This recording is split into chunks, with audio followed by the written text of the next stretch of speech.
Here we go. So Tomba is a game that I've loved since the day it came out. I really don't remember it getting too much attention though back then, but it quickly became one of my favorites. It was one of the first few games I had for the PS1. Yeah, for real. I mean, I did buy a few like budget games when I got my PS1, but I had the PS1 only for Final Fantasy VII. That's when I bought my PS1. At the time, I was more of a Nintendo console gamer. I was getting disappointed by the Nintendo 64's library. That system had a lot of great games, though. But I was increasingly being drawn to the PlayStation. And Tomba, when it was released, it stood out, and it left a lasting impression on me. I even want to dye my hair pink at the time. Not anymore, though. Never dye my hair pink now, but at the time I wanted to. So, when I heard this game was getting a new release, I couldn't wait to check it out. So, okay, let's get into this. I was provided with a copy of the game for a review, but I wasn't able to crank out a video on release day, as I wanted to complete the game, actually play it, take my time, put together my thoughts. So yeah, I'm last to the dinner table, but this is a game that I genuinely love, and I didn't want to miss anything, as far as how this release was handled. So in this video, I want to talk about a couple things here. The game itself and how it holds up, 20 plus years later. Is that how old the game is? Yeah, it came out in I think 98 in the US. And also, how well did limited run games do with this release? So when this Tomba re-release was first announced, I wasn't entirely sure what to expect, to be honest with you. Was it a simple re-release, a remaster, a full remake? Okay, I didn't know what the Carbon Engine stuff exactly entailed at that time, but since then, I have learned more about what limited run games is doing with these types of releases. Tomba Special Edition is essentially an emulated re-release of the original PlayStation game. That's what Carbon Engine titles are. They're emulated games. Now, this game, it does have a few quality of life improvements and some bonus features. Of course, it has to have some extras, right? So you do get some basic emulation features of save states and limited rewind features. We'll get more into that in a moment, though. So as far as additional features, the game also has some display options. You got aspect ratio, bezel selections, CRT shader on or off. I played with it off because it looks like booty to me. Then as far as bonus content, you get an art gallery with design documents, videos, few videos, artwork, and a music player to listen to the soundtrack. Speaking of the music, the game's soundtrack has been rearranged and enhanced. The new music sounds great. Similar to the original, but cleaner and higher quality. It really just sounds like the original music, but just better. You could switch back to the original soundtrack if you prefer, like if you want to compare it, right? My preference did wind up being the new arranged version. And the cool thing with the new arranged version, it was redone by the original game's composer, so that's really cool. So as far as the gameplay and whatnot, Tomba game has a lot of content. Now, with this playthrough, I focused on completing as many events in the game as possible while just trying to naturally progress to the final boss and beat the game. So in this game, there's 130 events that you could do. I cleared 76 of them during this playthrough. I completed the game in 5 hours, 25 minutes. Now, I am fairly familiar with the game as I've played through it a few times since it came out back in the day, the original release. But I did get lost a few times in the game. I'm familiar, but I did get stumped a couple times. But if you're new to the game, never played it before, it may take you a little longer on your first playthrough, so keep that in mind. If you want to 100% it may take even longer. There is a lot of content here. Now, I have been seeing people call Tomba a Metroidvania. I don't know if that term existed when the game first came out, but I'm not exactly sure why people call it that. It may be a little difficult to describe, but I don't think I would call it that. Tomba's a 2.5D game that, you got some platforming, it's adventure, exploration with some RPG elements. Yeah, there's a few stats, you got equipment, some items and stuff. I don't know. To me, it's somewhat like Zelda 2 with elements of Link's Awakening, Ghosts and Goblins, maybe a few other types of games. When I played it, I didn't really think of Metroid or Castlevania at all. But regardless, it's unique. That's all I'm trying to say. So you play as Tomba. You're trying to recover his grandfather's stolen gold bracelet from the evil pigs who curse the lands. Fairly simple story. The game starts straightforward, but quickly becomes more open, allowing you to travel back and forth between areas, as some parts of levels may not be accessible until you have a specific item or maybe done a certain event. Maybe this is why people started saying the game is a Metroidvania. I mean, so is any game where you need to find an item or do something else to gain access to another area in a place you've already been, is that a Metroidvania? I mean, is everything a Metroidvania now? I don't know. It just doesn't make any sense to me. But whatever. Moving on. All right. So the game, helping characters and completing quests, that's a big part of it. Some tasks are just straightforward, but others can be a little more tricky. Some events don't even need to be done at all. Some are required, obviously. Now, I remember the first time I played this game when it came out, originally on the PlayStation 1. I got stuck early on for a little bit. Now, when you first go to Bacchus Village, I couldn't figure out how to progress or leave the town. I just got confused. Turned out you had to trigger an event involving finding a baby mouse. You had to find him. He was in a bar, actually. Then you had to report back to the town square. There's like a bulletin board, talk to the guy in the town square in order to trigger another event, and then it allowed you to keep progressing. Sounds simple, but I just had no idea this was required or what the steps were. So, this is a type of game where you can get lost on where to go or what to do on occasion, but that's just part of the experience, figuring out what to do next. Honestly, I think when I would get lost later in the game, it was because I didn't pay attention or I forgot what a character in the game told me.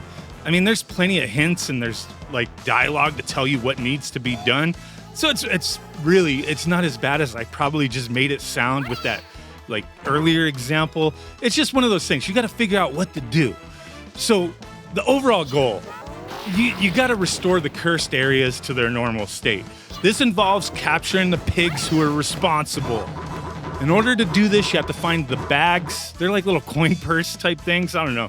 You got to find these bags to capture the pigs, with them. And then you got to find the doors to these pigs. So they're not in the lands that they cursed, but it's interesting, right? So these bosses, they're not extremely difficult, but all of them, you do use the same strategy, essentially. You grab them, you throw them into the bag. Sounds easy, but at the same time that you're trying to do this, you're avoiding their attacks, and they all have unique attacks. And there's other hazards going on, and the way the stages are set up. And you also have to time your jumps and the way you're throwing them to try to get into the bag, because the bags are moving, and then the location. Like it's kind of, it's different for each boss. But yeah, you use the same strategy, but it's more challenging than probably the way I made it sound. So does Tomba hold up over 20 years later?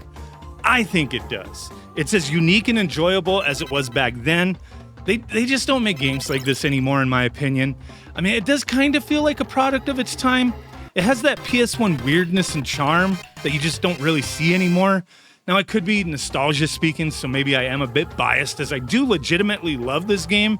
And it is one of my all-time favorite games from the PS1, like top 5 probably. Like, I don't know where I would put it, maybe top 3. But, I think it's awesome that the game got an official, new release. While I personally prefer physical copies, like I wouldn't have bought this digital, to be honest with you, but they gave me a digital copy, so I'm glad they did, so I could check out what they did with this title. We'll get to that in a moment. But if digital works for you, the game is available on Switch, PlayStation, and Steam for $19.99. Now, physical editions, they're $35 for limited run games for Switch and PS5, but they're going to be shipping at a later date, like I think later this year, and those pre-orders close, I think September or something. I don't know. Check it out. So far, I've only really spoken what the game entails and if it, how it holds up, in my opinion. But how did limited run games do with this release? Now, I do have some minor complaints.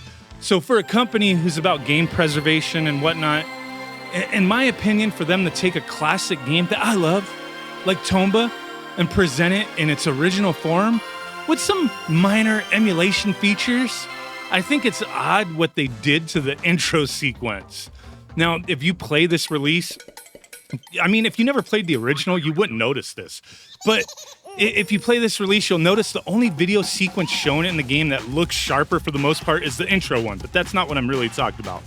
Any sequence in the game, like in-game, it'll look pixelated and blurry like it was on the PS1 or being emulated anywhere else.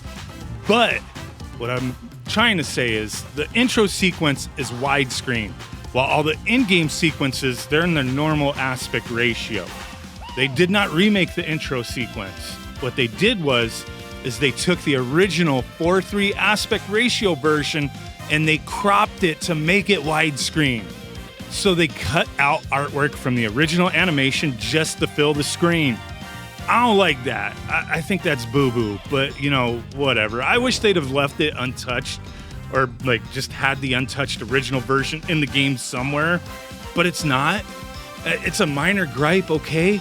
Now, as far as everything else that limited run games did here, presentation-wise, things look a little jarring at times, in my opinion, with the menus and the save screens, but I think that's just because they don't match the 90s PlayStation aesthetic. It's just not a big deal, really. I mean, it's hard to explain. It's not major, just a minor thing. Then another minor issue I had, and this may just be a me thing, as it was probably due to the controller I was using, which is my personal pick for a controller I always use on the Switch, was that I kept accidentally hitting the L2 and R2 buttons on my 8BitDo Pro 2. And that would bring up the menu overlay and rewind screens. I wish this was like a combination press or something, or maybe you could change them to something else, because I was constantly accidentally hitting them. Like I had to, it was annoying, but you know, maybe it was just that controller. I don't know. It's just the controller I always use on the Switch. Now I also have another nitpick, and mind you, this is very minor, but saving in the game, I just had to point this out. So you could save anywhere. So I said this earlier, I'm pretty sure. So like save states. That's what many of us would call it anyway. So in Tomba, the original release, and in this, normally you would save at a signpost. And, you know, you could still save like that in this game, but using the save anywhere function or saving at a signpost, like you would in the original game, it uses the same exact save file. I mean, I guess that's not a huge deal, but you only have 3 save slots. So save anywhere is not actually save states. I just have to point that out, as initially when I was playing this game, I thought the 2 different ways of saving were different, but they're not. Each one will overwrite the other.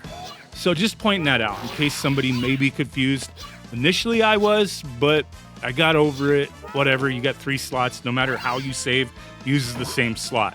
That's just the way it is. But overall, from beginning to end, I had 0 issues playing this game. No glitches, no crashes, no weird latency issues. Everything felt fine, played fine. No real complaints that take away from enjoying the game. I'm glad this game's being released in a physical edition. Maybe if this release does well, perhaps Tomba 3 may actually wind up happening in the future. That would be cool. Thanks for watching. Appreciate you guys. Bye.